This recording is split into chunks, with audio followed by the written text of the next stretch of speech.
Preguntas 10, 11 y 12. El oído externo consta de dos partes fundamentalmente, que son el pabellón auricular y el conducto auditivo externo. Recordemos que el conducto auditivo externo tiene dos partes externas cartilaginosas y una parte, la más interna o medial, ósea. La patología que afecta al oído, al conducto auditivo externo o al oído externo, fundamentalmente se va a localizar en los 2/3 externos del conducto auditivo externo.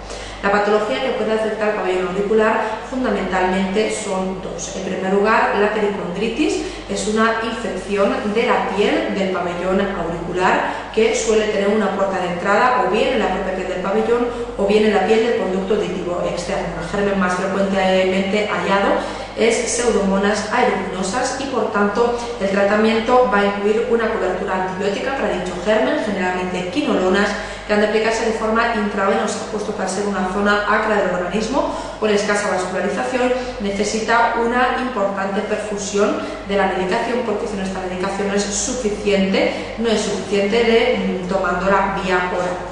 Esta infección además es importante porque si no se soluciona puede llegar a producir una necrosis del cartílago del pabellón auricular y la llamada oreja de coliflor, una oreja completamente deformada.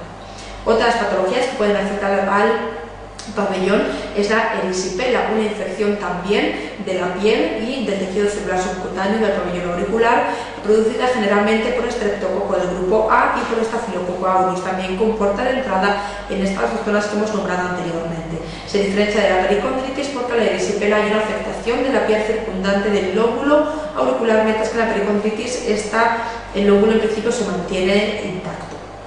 Posteriormente, si se produce un hematoma en el pabellón auricular como consecuencia generalmente de un golpe o traumatismo, este se llama otohematoma, que hay que diferenciarlo del hemotímpano, que es la presencia de sangre en el oído medio. El otohematoma, así como la presencia de abscesos en el pabellón auricular, es siempre indicación de drenaje quirúrgico para evitar la complicación de necrosis del cartílago que hemos comentado anteriormente. Otra afectación del pabellón auricular es el síndrome de Ramsay-Hunt, que ya hemos comentado anteriormente, o la aparición de vesículas del virus de herpes zoster, del virus herpes varicela zoster, que afectan también al conducto auditivo externo y que pueden producir parálisis facial y afectación del octavo par craneal. En cuanto al conducto auditivo externo, pueden aparecer en él diversas patologías que van a obstruir el conducto auditivo externo, produciendo por tanto de forma secundaria hipoacusia. Son la más frecuente de todas el tapón de cerumen. Cerumen, cera, producido por las glándulas productoras de cera, glándulas pilosebáceas que se encuentran en la piel del conducto auditivo externo en diferente proporción entre unos pacientes y otros. Esta proporción, así como la presencia de un conducto estrecho y o tortuoso, va a hacer que ciertas personas tengan más predisposición a presentar tapones de cera, que cuando son oclusivos producen una hipoacusia de transmisión en el sujeto. También en el conducto auditivo externo pueden aparecer los llamados tapones epidérmicos, producidos por descamación de la piel del conducto externo, típico en patologías en las que la motilidad celular está alterada, como es el síndrome, por ejemplo, de Kartagener o el síndrome de Young. Otras patologías que pueden afectar al conducto auditivo externo son fundamentalmente o bien infecciones o bien tumores. Las infecciones más frecuentes del conducto auditivo externo son, en primer lugar, las otitis externas. Estas pueden ser circunscritas en un área determinada del conducto auditivo externo. Son las forunculosis, los forúnculos en los que se presenta una sobreinfección de una glándula pilosebácea con presencia de material purulento e incluso la presentación de un posible absceso. Estos abscesos suelen estar producidos por Staphylococcus aureus y su tratamiento, por tanto, va a ser con cloxacilina o vancomicina y drenaje quirúrgico si se aprecia fluctuación en la zona. En cuanto a las otitis externas difusas, son aquellas que afectan a toda la piel del conducto auditivo externo, produciéndose una inflamación y edema importante en la piel del mismo a lo largo de todo el conducto auditivo externo. Estas infecciones son típicas de alteraciones en el pH de la piel del conducto, que se presentan generalmente con la entrada de agua en el conducto auditivo externo. Es la llamada otitis del nadador o otitis de las piscinas, muy típica de verano, por tanto. Y también cuando se utilizan antibióticos de forma tópica, de forma prolongada, con una alteración de la flora saprófita del conducto auditivo externo. Las otitis externas difusas suelen estar producidas por pseudomonas aeruginosas y por tanto el tratamiento de elección es el ciprofloxacino con o sin corticoides tópicos asociados.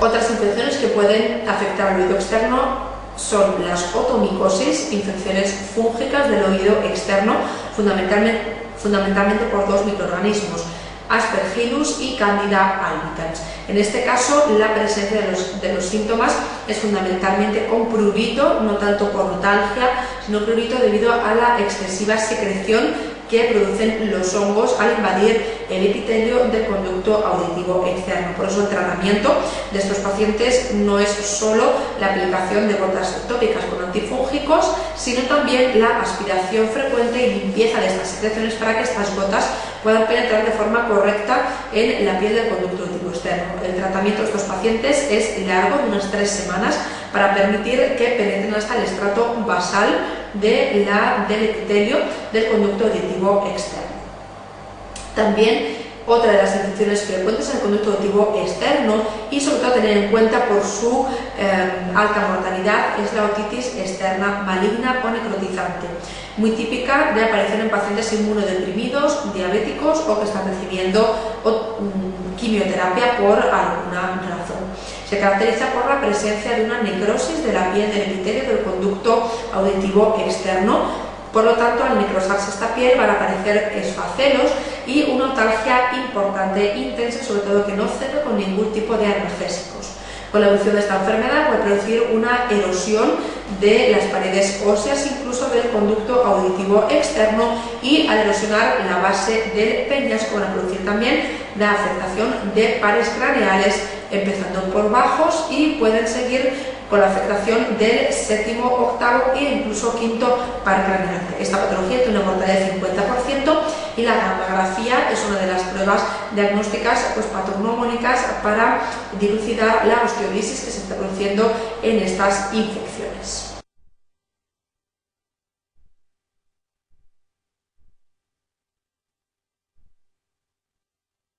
La patología tumoral del oído externo consiste fundamentalmente en tumores benignos, los más frecuentes son los osteomas, tumores de la pared ósea, de la parte ósea del conducto auditivo externo, de ese tercio interno óseo, y las exóstosis. La diferencia es que los osteomas suelen ser únicos en el mismo paciente y las exóstosis suelen ser múltiples.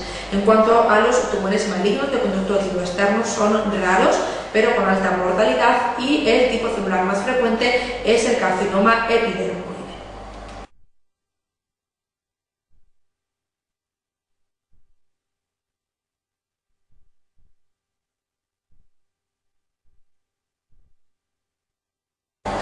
Pregunta número 13.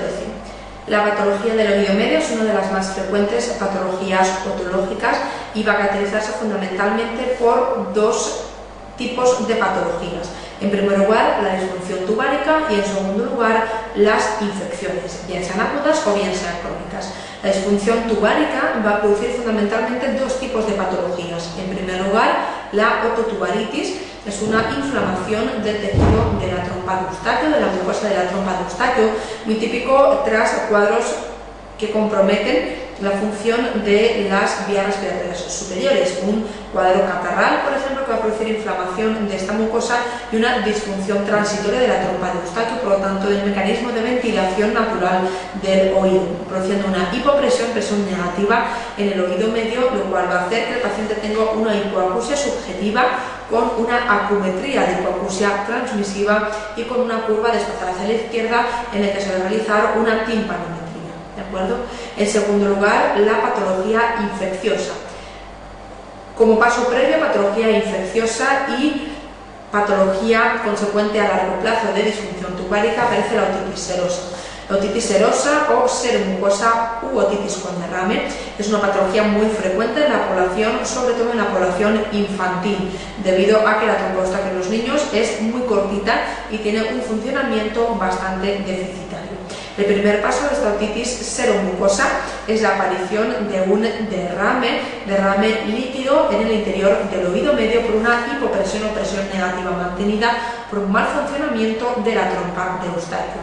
Este líquido mantenido en el oído medio a lo largo del tiempo va a producir una metaplasia en las células de la mucosa del oído medio y va a hacer que éstas produzcan ya no líquido, sino una mucosidad más espesa, dando lugar a la llamada otitis serosa.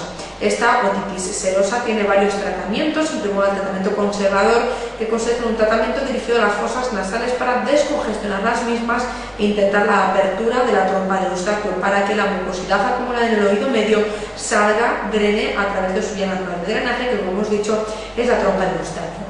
Sí, con tratamiento conservador que se hace a base de lavados nasales, aerosolterapia y corticoides intranasales, así como descongestionantes nasales durante un corto periodo de tiempo. Si con este tratamiento conservador no se mejora, estará indicada la colocación de tubos de ventilación de los llamados drenajes transtimpánicos para permitir que esa mucosidad salga al oído externo a través de dichos drenajes. Como una de las formas de evolución de la otitis serosa puede producir una otitis media aguda. La otitis media aguda, entraríamos ya dentro de la patología infecciosa del oído medio, consiste en la presencia de infección en la mucosa del oído medio, infección caracterizada por la presencia de o bien Streptococcus pneumoniae o bien Haemophilus influenzae, los dos patógenos más frecuentes que producen este tipo de sobreinfecciones. Sobreinfección a partir de una otitis seromucosa o no tiene por qué ser a partir de una otitis seromucosa, puede ser de forma espontánea. La otitis media aguda, como sabemos, se caracteriza por la presencia de otalgia intensa, mal estado general en el caso de que sean niños pequeños, fiebre e incluso vómitos en los niños pequeños. En la otoscopia lo que vemos es un tímpano enrojecido, abombado y con la presencia de mucosidad retrotimpánica, generalmente mucosidad purulenta. Como consecuencia de esta ocupación del oído medio va a aparecer una hipoacusia de transmisión.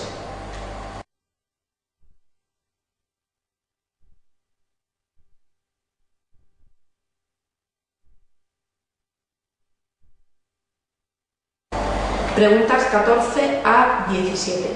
En la evolución de una otitis media aguda pueden aparecer signos que no se consideran una complicación de la misma, como es por ejemplo la perforación timpánica.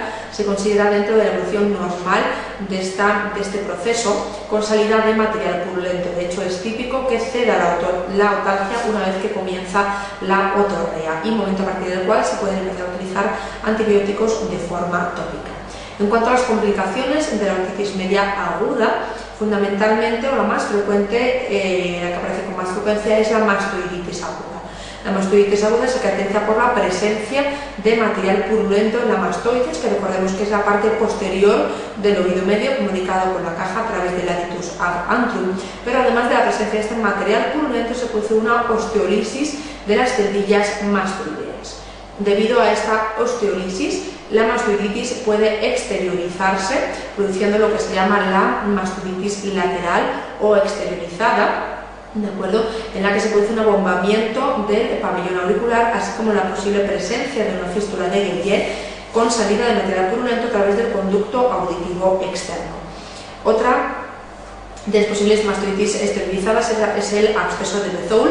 A través de la osteolisis de la mastoides aparece material purulento en la vaina del músculo esternocleidomastoideo, que sabemos que su inserción proximal está en la mastoides. Pues bien, si la mastoides está erosionada puede pasar a material purulento hacia, hemos dicho, la vaina de este músculo, ir disecando dicha vaina por el plano cervical, descendiendo incluso hasta la porción supraclavicular. Otras complicaciones que pueden aparecer dentro de una otitis media, dentro de la evolución de una otitis media aguda, son la petrositis con afectación de pares craneales, fundamentalmente bajos, aunque también pueden ser afectados el nervio facial y el nervio trigémino. Complicaciones intracraneales como son el absceso epidural, absceso intraparenquimatoso o absceso subperióstico, en este caso únicamente de la piel, un absceso por debajo del periostio del cráneo.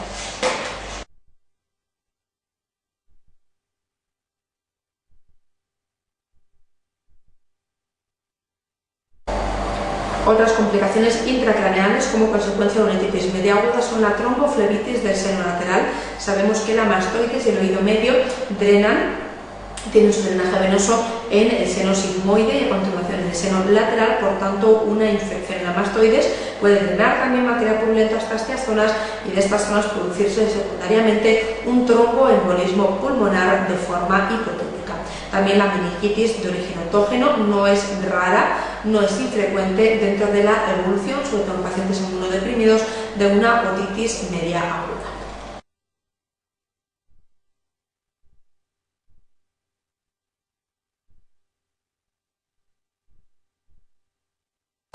Pregunta número 18.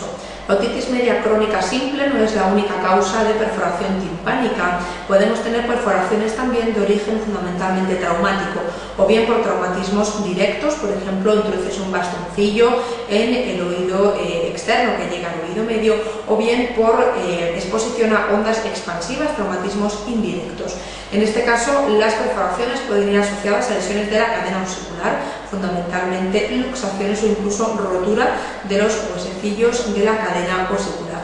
Estas perforaciones generalmente cierran de forma espontánea después de un periodo de tiempo que comprende entre 3 y 6 meses. Por lo tanto, la actitud inicial ante las perforaciones traumáticas es expectante y en un futuro, si no se cierran de forma espontánea, se puede plantear al paciente realizar una minimoplastia.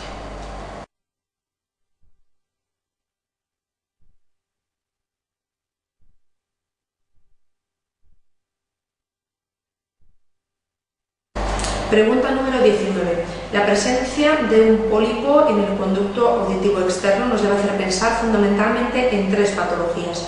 En primer lugar, lo más frecuente es que se trate de una otomicosis y este pólipo es una inflamación secundaria de la piel del conducto auditivo externo. Por lo tanto, si la clínica concuerda, debemos tratar con antifúngicos tópicos. Otra de las causas de aparición de pólipo en el conducto auditivo externo es la otitis media crónica. Hemos dicho que es una inflamación de la mucosa del oído medio y secundariamente a veces también de la piel del conducto auditivo externo o incluso la mucosa del oído medio que se ha exteriorizado a través de una perforación timpánica. El tratamiento en este caso sería con corticoides tópicos y estudio de imagen para descartar otitis media crónica colesteatomatosa. Y en tercer lugar, la presencia de un pólipo en el conducto auditivo externo nos debe hacer descartar la presencia de una otitis externa necrotizante o otitis externa maligna, que ya hemos visto anteriormente, que es una entidad con una alta mortalidad y donde la gammagrafía con galio es una de las principales pruebas diagnósticas para descartar osteolisis del hueso petroso.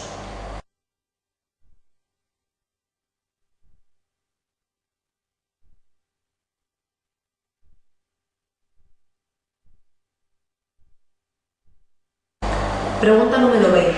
La otitis media serosa u otitis media con derrame es una de las patologías más frecuentes dentro de la otorrinolaringología, fundamentalmente presente en los niños pequeños. Aparece en el 10% de la población infantil y hemos visto anteriormente que es consecuencia de una disfunción tubárica transitoria en el caso de los niños debido a la cortedad anatómica de la trompa de Eustaquio o puede ser más permanente en el caso de los adultos. En el caso de los niños hemos visto que el tratamiento inicialmente es un tratamiento conservador con lavados nasales, aerosoterapia, descongestionantes nasales y corticoides intranasales, corticoides tópicos. Y si con este tratamiento no mejora tras 8 semanas de tratamiento, debe colocarse unos drenajes transtimpánicos para favorecer la salida del material mucoso y la ventilación del oído medio. Un caso especial son los adultos con otitis serosas de repetición, en los que, especialmente si estas son unilaterales, estamos obligados a descartar una neoformación de cavum o de trompa de Eustaquio que esté obstruyendo la ventilación de forma correcta del oído medio.